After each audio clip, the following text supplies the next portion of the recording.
So you just bought your first camera and it came with a kit lens and you were like, wow, that was nice of them. I'm gonna go take a photograph right now. Let me just, okay.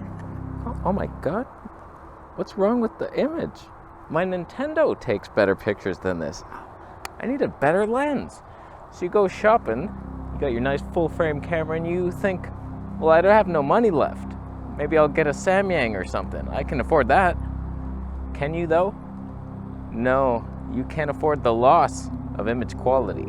They didn't interrupt my shot. I actually hired them as extras.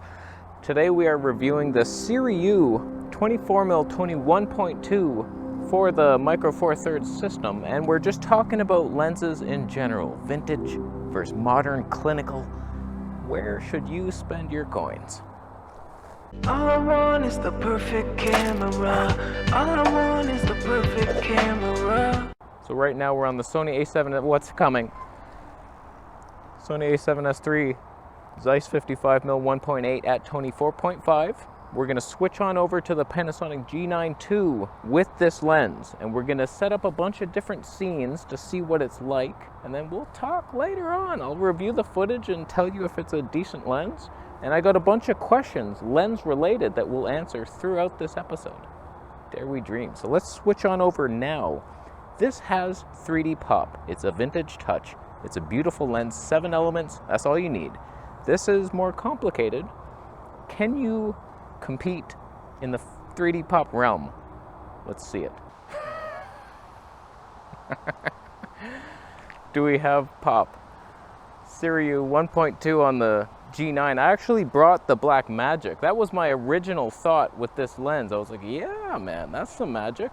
So we'll do one segment here, and then we move to another scene on the Blackmagic, and any B-roll you see during this episode will be filmed on the G9 Mark II with this Sirui lens to see if there's any freakiness, what's the closest focusing distance, can we get some nice slow-mo. I also got 2 of these lenses for the Canon, the 35mm and 55 1.2. So we'll do that in a separate review, but so far I've made a couple videos in talking head studio-like fashion and I've been impressed. They're sharp wide open, right? It's just the pop, is that there? That's the thing, man. Let's just get one question out of the way, then we talk about some pop. With all the hype on the new RF lenses, do you think that the new RF 24mm 1.8 can or should replace something like the EF 24mm 1.4? Not sure if moving into newer glass would be a downgrade, even though it has image stabilization. So it should be an improvement in all areas. That's what a company should be trying to do. They have this new RF mount. They're abandoning EF, so it's like, okay, bigger mount, we can improve the glass so much more, and so it should be sharper, more 3D pop. It technically, it's better because it's stabilized, it's lighter. It's a 1.8, that's enough, Tonys. You're doing pretty good on that thing, but you lost the magic of the EF 24mm. That was a magical 3D pop lens. Another one of my hired extras has left my shot. They thought free sandwiches were at noon. That's not till you get home and make them yourself, asshole. I focused on this leaf, by the way. So I've tested the 24mm versus the 24 new RF version, and it just lacked the magic. That's the point. Like all these old lenses, there's a reason. There's like this following of freaks who filmmake, and they're just like, man, the old vintage glass, there's nothing like a Minolta.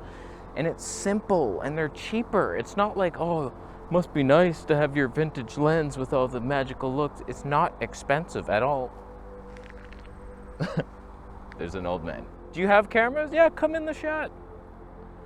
What do you got? I want to see it. But yeah. We got a Leica here, folks. A Leica, what model is this? Something 10, M10. Wow. I mean, they faked it to even look like the old Rewind. And this lens, it's interchangeable? Oh, like, yeah. That's the 35 from the M4. Oh, yeah. And I got a 50 and a 90 and a 22 or 21. But like the look you'll get out of this, I bet, surpasses anything that I have even. Well, the color. I notice when I shoot both that I look at them on the computer and I think, yeah, okay. Yeah. What's the phrase? Quality remains after the price is forgotten. Yeah. yeah. No, I think that's what this video is about. The vintage lenses, how they look so much better than the newer, more expensive modern stuff. And I don't know why. It's the simple low element count. There's a lot to it, but like they cared more back then. That's all I think. See, that's how the universe works, my friend. You start talking about old vintage lenses, and then a nice old man comes out with a Leica, like vintage. I think that was a 35mm Tony II thing, was tiny. You'd think like, oh, we've gotten so much better since then. Like, no, only worse. Let's move to a Blackmagic cinema spot. I'm backlit, and that's a special kind of time to be alive. So now we're on the Blackmagic OG with the same Sirui lens. Hopefully I focused on this thing I might be in. It's more of a vintage touch instead of a clinical sharpness, this camera, so keep that in mind, but this cinema could be ours. Let's move on to the next guy. Casey, you may have answered this question, but just in case, vintage manual glass, Nikkor, Canon, etc. versus new Chinese manual focus glass equivalents, which are better overall? What do you mean, which are better? That's like asking are these organic Concord grapes better than C+ grape flavor pop? Like, it's a league beyond. Why'd I do that? Chinese manufacturing is a strange beast. They like to copy good ideas and do it for cheaper at like vast volumes. And I don't know how they get away with it, but I would love it if they would start copying vintage lenses or Zeiss, Leica, Voigtlander, old Canon L lenses, Nikkor, the F-mount lenses. Like, that would be such a cool thing instead of like, look, it's kind of sharp for so cheap. It's $100 lens. Like, come on, do 300 or 400, simple element count, nice coatings, research the coatings, dip it in caramel sauce and milk. Just experiment. You're China. Come on, cricket juice or something. I believe in you. So I'm not sure where Sirui fits on this plane of existence, but this is a cinema lens. Usually that means it's designed for video and it has character. It's not focused on corner to corner sharpness, eliminating all chromatic aberrations. Like, it's a nice touch. And so far I've been impressed. We'll see what this looks like when I get home. But no, they're not equivalent, and I wish they would just start focusing on making Canon L lenses. Copy that stuff instead of the new, I'm small and cheap. I'm where snakes are born. Nice to meet you. So now, I'm trying to get a little closer. Before it's full body shots, now it's full sitting shots. We go to the next question. Are old EF lenses the way to go on a budget right now? Got myself a 20 to 35mm 2.8. I don't even believe you that exists. Never heard of that one, but all right. And it's beautiful, even though it's not particularly sharp. Not a real downside for video though. That's true. Most of these clinical sharpness, that's what we're trying to get away from. It's for photography, and if you're doing wildlife, like, fantastic, give me that wild, like your best new modern tech to get corner to corner perfection. It's like bird feathers, oh my God, you can see the mites biting under its wing. Like, okay, but like for human faces, like we're putting diffusion filters on, trying to take off the blunt hit. You remember when HD was first announced for TV and it was newscasters and they're like, oh my God, we're so ugly now, what are you doing? And then they learned to like skin soften it. That's all I'm asking, a little soft touch. But if you're a Canon shooter, EF lenses are like the pinnacle. Like, why would you do anything less? I'm still looking for EF lenses on sale. I passed one up once, a 35mm 1.4, the original Mark I, and it was like $300 or something. And I was like, yep, I'll take it. But I wasn't in his area. And he was like, okay, when I get back, I'll do that. And then I messaged him and he's like, sorry, I sold it. I'm like, what do you mean? So it's like, I'm looking, 85mm 1.2, all the L primes, fantastic. I don't know about zooms. What's on me? Nope. The zoom lenses are like, okay, whatever. The Tamron 15 to 30 apparently, pretty nice. But EF all the way. Should I have faced the sun? I can't imagine this is a better shot. I'm gonna leave. Let's go to the next scene. The mystical unicorn riding in a mountain never found a way home. Why? It's so scary in the woods. It's dark. There's these insects looking at me. Why are they doing that? It's scary. They have too many legs. It's a mountain. A scary dark mountain full of clouds. Why? Why is there so many insects looking at my face? I just want to lay down and sleep. Travel to the top someday. But not today. I'm gonna walk back home in the city. I'm a city boy for life, homie. I'm just a city cowboy renegade without a grenade. I carry a sword around. Nobody knows why. I'm a dark horse lord who can't be found without a name. And I don't sound insane at all. But my giraffe would eat a dinosaur. What's wrong with riding a dinosaur into a mountain? When I was 17, I found a hologram of a zebra, and the mystical Bigfoot unicorn was beneath them. Together they made a magical thundercat. His name was Henry Thunder Snacks. I don't mean to alarm you, but forests exist. I'm so sorry about that. All right, last question here, and then we go home and give some thoughts, do a couple more tests. How on earth do you call the Fuji 16mm the best lens? It was released in 2005. Okay, your second sentence debunked the first one. That's why it's better, because things that were made old time ago are better. People cared back then for some reason. And they're like, let's see, what can we do? What's the best thing possible? How can we separate each branch from reality so you're in the shot? That's what people were thinking about back then. Now it's just like, oh my God, people are comparing brick walls. We have to have the sharpest brick wall ever. All bricks in focus at all the times.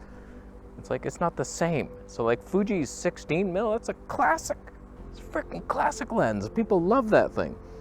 Either the XF 18mm Tony 1.4 or 33mm 1.4, both are arguably the best lenses on the system. No, they're not. Here's the thing. You know the 35mm 1.4, that has a cult following. People are just like in love with that lens. Go look at all the images people are taking. They're like, there's something about it. They can't even pinpoint it. They don't understand that it's micro contrast and 3D pop that they're seeing and witnessing, and character, flaws, and all kinds of great stuff. Comparing that lens with the 33mm, there's no cult following for the new modern thing. It's just like, you'll take shots and it's like, wow, that is a bit sharper. How come I'm not feeling like happy though? When I'm reviewing my images, there's something missing. What is that? It's the love. I moved elegantly, I might add, with class. I didn't just like hump my way over a log or something. I got up with dignity, and that's where we are now. So far, this lens has been a pleasure to use. It seems to be sharp wide open at 1.2. Let's do one last little thing on the G9, and then we go home.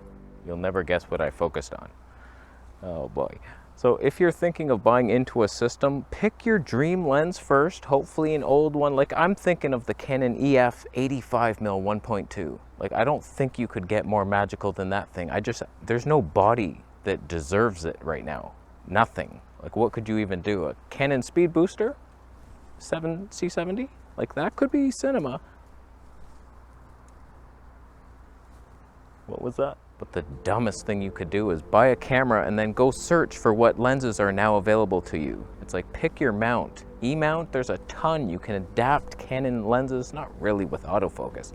Be real with yourself. Like Panasonic L mount, full frame panty boy, Blackmagic with EF lenses. Dare you dream it. Ow. There's nothing worse than finding your dream camera and then realizing your dream lens can't be mounted on the damn thing. So it's like people complaining about Canon RF mount and Canon's not letting third-party manufacturers make lenses. It's like, those lenses suck, man. You have access to all the EF lenses. Why are you whining? Yeah, they're heavy. I get it. Ow. The cinema's ours. If I was in focus for 97% of this shot. So I've had a chance to review the footage. We're back on the Blackmagic with the Sirui 24mm 1.2 wide open. Most of the day was wide open, but I disciplined myself at some of the shots, 24, to see what would happen. The thing I love about this lens, there's pros and cons.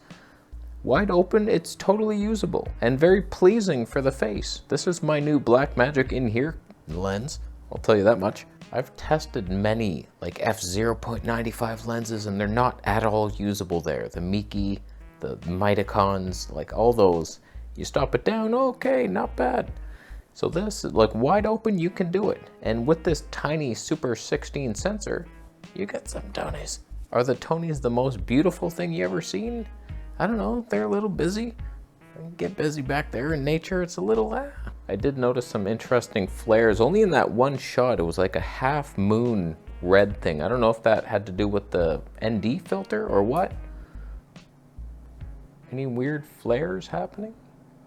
Strangeness? It's not like an anamorphic lens. It has some ghosting. I think that's what I'm seeing. When I've just noticed it in some shots, it's like there's double of the thing that's not in focus, at least at f1.2. I don't know, I guess that happens sometimes, and it's not great. It also has a very long focus throw. It takes a while to get to the end. It's more accurate, but it's also more annoying to keep going if you're trying to get something. It's a bitch. And also the writing is at the side. You see the aperture at the side. So it's not meant to be filmed and looking down. Oh, what Tonys am I at? That's what I'm used to seeing from every lens. It's at the side. So it's for like film focus pullers. It's like he's waiting at the side and you just want to kick his kneecaps and he's gonna focus on your movie. Like, just fire him. I do believe there's a discount code down below and it's much cheaper than most. I think it's $350 US plus my discount. Who knows? All I know is that discount means I make nothing off it. It's their link and good for you. But if you could compare it to the Leica 25mm, which I don't have anymore, I imagine that will be better in a lot of ways, but it is 200 more and no discount codes ever. This has 12 elements versus the simple 9 configuration of the Leica. I wasn't noticing a ton of 3D pop, but it's just for this type of shot, I like the lens. I'm quite happy, and some of the nature shots looked good to me. So it's not bad. Is it perfect? It isn't. They are pretty unique looking. I went with the gray and weird with the orange writing. I thought like, oh, that's different. Like, hindsight says, get the black. They're not as cool as I thought, but not bad. So I will review this 35 and the 55 on the Canon full frame and see what the difference is. But for budget manual focus cinema lenses, not bad. Pleasing, sharp. I think Sirui should take it upon themselves to go to micro contrast college and learn from the Zeiss and Leica teachers among us, and then see what happens there. See what happens. So, thank you for sending them to me. Are you buying them through my affiliate links and discount codes? 0 affiliations for me, unfortunately, but you get the sale. I pass it on to you. That's worth a thumb up. It's not, I'll leave. Are you subscribing? Panasonic Pony Hope t-shirt. Huh? No? I'll leave. Subscribe when I say that.